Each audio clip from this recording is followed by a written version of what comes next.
आइए बात करते हैं अगली खबर छत्तीसगढ़ बालोद की। पार्षद रोशन पटेल के प्रयास से वार्ड 20 में जल संकट का समाधान।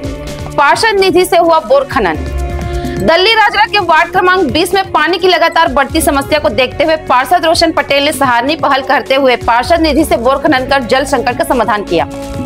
कुछ माह पूर्व वार्ड में स्थित एकमात्र सरकारी बोरवेल अचानक बंद हो गया था, जिससे क्षेत्र में पेयजल संकट उत्पन्न हो गया था।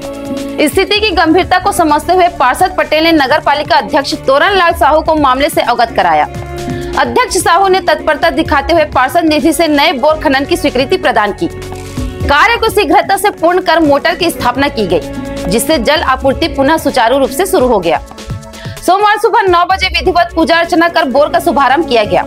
इस अवसर पर क्षेत्र के कई नागरिक भी उपस्थित रहे।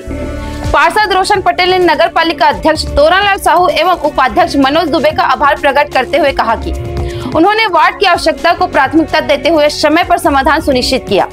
उन्होंने विश्वास जताया कि भविष्य में भी वार्ड की समस्याओं को इसी तरह प्राथमिकता में समाधान किया जाएगा। आगे अपडेट के लिए हमारे news channel MKS studio CG पर बने रहे। कैमरामैन भूपेंद्र साहू के साथ।